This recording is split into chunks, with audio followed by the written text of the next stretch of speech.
तो दोस्तों देखिए, जैसा कि नीलांबर पीताम्बर यूनिवर्सिटी में रिजल्ट जारी हो चुका है आप लोगों का। ठीक है, जारी हुए तो इसे काफ़ी दिन हो गया, लेकिन मुझे टाइम नहीं मिल रहा था, तो टाइम मिला है। अब हम लोग बात करेंगे पास और प्रमोटेड और फेल कैंडिडेट का क्या होने वाला है। ठीक है, पास हैं बहुत सारे प्रमोटेड हैं और बहुत सारे फेल हैं। चलिए सबसे पहले बात करते हैं। जैसे सपोज डेट कोई भी कॉलेज हो, ठीक है, जैसे कि आपका ये एक कॉलेज का नाम लूँगा और उसी के आधार पे बोलूँगा। ठीक है, by order of the vice chancellor under mentioned candidate of BA BCom and BSc semester 1 examination 2023। ठीक है, 4 year under graduate program have been declared pass promoted examination held in the month of July 2023 session 22-26। ठीक है, तो result तो आ चुका है। अब देखिए, जैसे यहाँ पे मैं बात कर रहा हूँ, एक कॉलेज है आपका मेदिनीनगर कॉलेज। ठीक है, यहाँ पे इकोनॉमिक्स में जितने भी लोग मेजर रखे थे, ठीक है, इकोनॉमिक्स ऑनर्स, उनमें पास कैंडिडेट इतने हैं। ठीक है, 44 को। फिर प्रमोटेड कैंडिडेट 61 हैं। तो देखिए यहाँ पे प्रमोटेड ही ज़्यादा हैं। फिर इंग्लिश में बात करें तो इंग्लिश में पास कैंडिडेट 186 है, प्रमोटेड कैंडिडेट आपके 51 हैं। उसी तरह ज्योग्राफी में 76, प्रमोटेड 51। ठीक है, फिर हम लोग बात कर लेते हैं तो यहीं पे हिंदी के 38 हैं, तो आपका प्रमोटेड हैं 132। हिंदी में हिस्ट्री में पास कैंडिडेट 78 हैं, तो प्रमोटेड कैंडिडेट 151। कुड़ुक, इस तरह से बहुत सारे हैं। ठीक है, तो अब क्या है, पास कौन है, प्रमोटेड कौन है और फेल कौन है। ठीक है, तो देखिए यहाँ में हम बात कर लेते हैं पास प्रमोटेड। फेल किसी का दिखा रहा है, नहीं दिखा रहा है, तो इसका मतलब क्या हुआ। तो दोस्तों जितने भी कैंडिडेट हैं एक या दो सब्जेक्ट में जो पास होते फेल हो जाते हैं उनको प्रमोटेड कर दिया जाता है। ठीक है, अब चलिए समझते हैं, उतना ही देखने की ज़रूरत है। पास मतलब आपने सभी पेपर जो था आपका 6 को पेपर, मेजर पेपर, ठीक है, उसके बाद आईबीएस पेपर, फिर आपका हो गया आईआरसी पेपर, फिर आपका इंडियन अंडरस्टैंडिंग इंडिया का पेपर, योगा एजुकेशन का पेपर, ठीक है, और आपका एमआईएल हिंदी का पेपर या इंग्लिश जो भी रखे थे, इन सभी 6 पेपर में आप पास हैं, तो वो हो गए हैं पास कैंडिडेट। ठीक है, यानी कि आप सेमेस्टर 2 जाने के लिए एकदम पूरी तरह से एलिजिबल हैं, आप सेमेस्टर 2 का एग्ज़ाम में बैठ पाएंगे। लेकिन यहाँ पे कुछ कैंडिडेट प्रमोटेड हो जाते हैं और कुछ नहीं, जितना पास है उससे कई ज़्यादा प्रमोटेड हैं। प्रमोट दोस्तों मतलब कि आपको जो है पार कर दिया गया है, सेमेस्टर 1 से सेमेस्टर 2 में चले गए हैं। क्या आप सेमेस्टर 2 में एग्ज़ाम दे सकते हैं? हाँ, आप भी एग्ज़ाम दे सकते हैं, बिल्कुल एग्ज़ाम दे सकते हैं।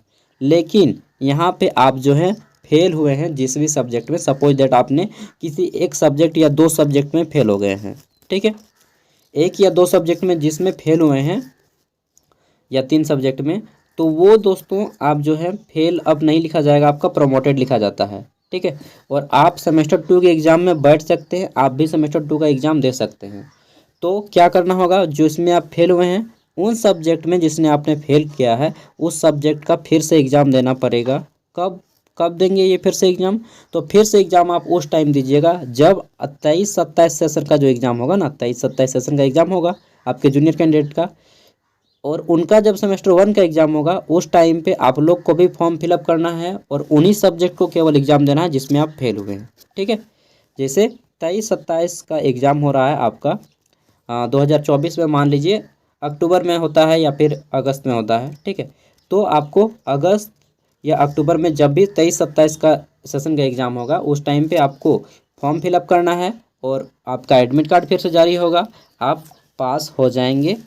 उस एग्ज़ाम में बैठिएगा, पास हो जाइएगा, तो फिर आप सेमेस्टर 1 में पास आपका हो जाएगा, शो करेगा। ठीक है, आपका जो मार्कशीट आएगा वो पास का आ जाएगा, कोई दिक्कत नहीं है। लेकिन अगर आप सेमेस्टर 2 में चले गए हैं, सेमेस्टर 2 में भी आपने फेल कर दिया, सेमेस्टर 1 में फेल किया था और सेमेस्टर 2 में भी आपने अगर फेल कर गया है, सेमेस्टर 1 में तो फेल किए थे, सेमेस्टर 2 में भी फेल कर गए, तो दोस्तों आपको फिर से पीछे आ जाना पड़ेगा, 23-27 सेशन से शुरू करना पड़ेगा। और देख लीजिए, सेमेस्टर 1 में भी फेल किए थे, सेमेस्टर 1 में पास कर गए हैं और सेमेस्टर 2 में अगर फेल कर गए हैं तब तो फिर आप सेमेस्टर 3 में चले जाइएगा। ठीक है, सेमेस्टर 3 में तब आप चले जाइएगा और एग्ज़ाम फिर से आपको सेमेस्टर 2 का देना होगा। मतलब कि एक बार में आपको पास करना ही पड़ेगा सेमेस्टर 1 वाला।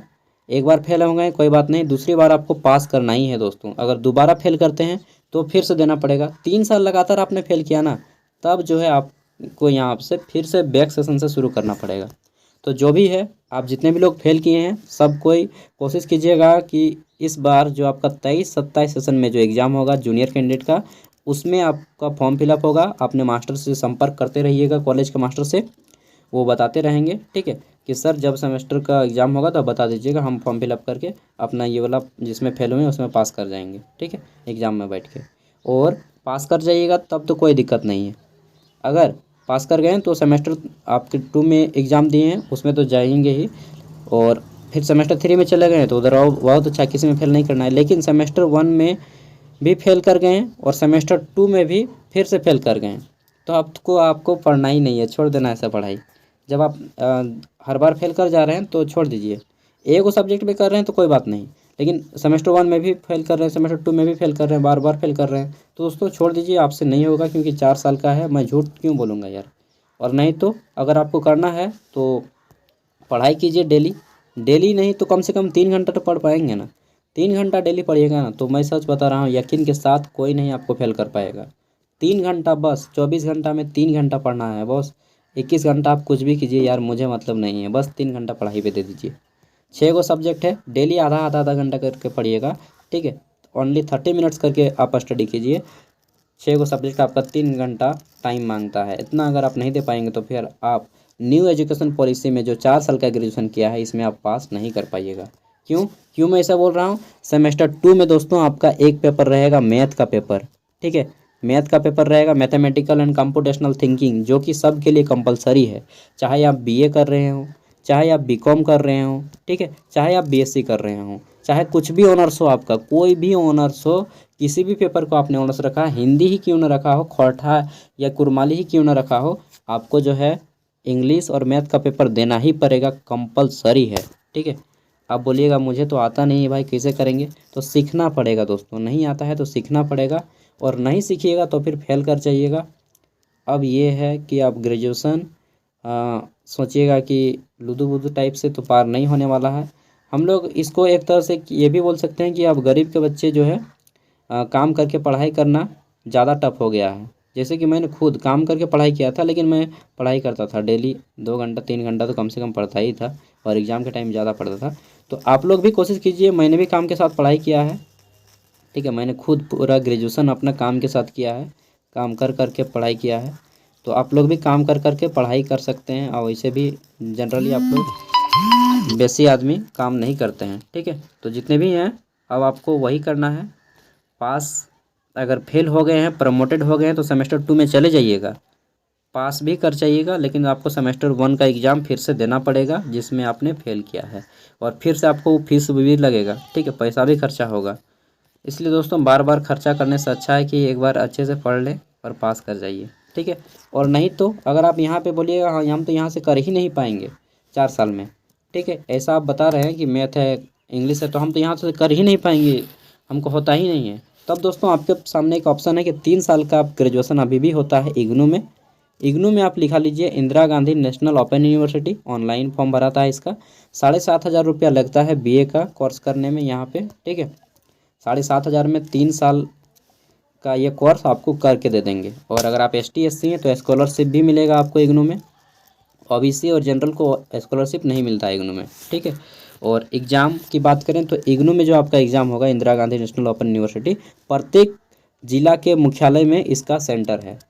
चाहे आप झारखंड के किसी भी ज़िला में पढ़ाई करते हो, ठीक है, आप प्रत्येक ज़िला के 24 ज़िला के यहाँ पे प्रत्येक ज़िला के मुख्यालय में इग्नू का सेंटर है। आप अपने ज़िले में जाकर के एग्ज़ाम दे सकते हैं। आप भारत के किसी भी कोने में हो वहाँ से आप एग्ज़ाम दे सकते हैं इग्नू का।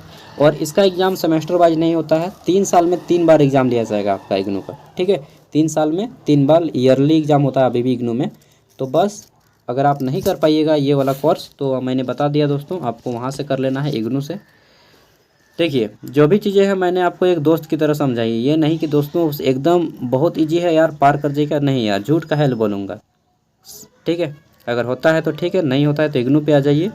जो भी है मैं अपने दोस्तों को जैसा बोलता हूँ ना एकदम उसी तरह से आप लोग को बोलता हूँ। ये नहीं कि मैं यहाँ पे फुला दूंगा आपको और चापलूसी करके बताऊंगा, नहीं यार एकदम इजी है रे भाई, पार जाइएगा। तो दोस्त ऐसा नहीं है, अगर जिनका बेसिक कमज़ोर है तो आपको सीखना पड़ेगा, और अगर आप सीखने के इच्छुक नहीं हैं तो आपको इग्नू में लिखा लेना है, ठीक है। बाकी आपकी मर्ज़ी, मैंने राय दे दिया डिसीजन आपको लेना है, वास्तविकता मैंने बता दिया है। Thank you, bye. प्रमोटेड हैं, पार लग जाइएगा, टेंशन मत लीजिए, पढ़ाई कीजिए।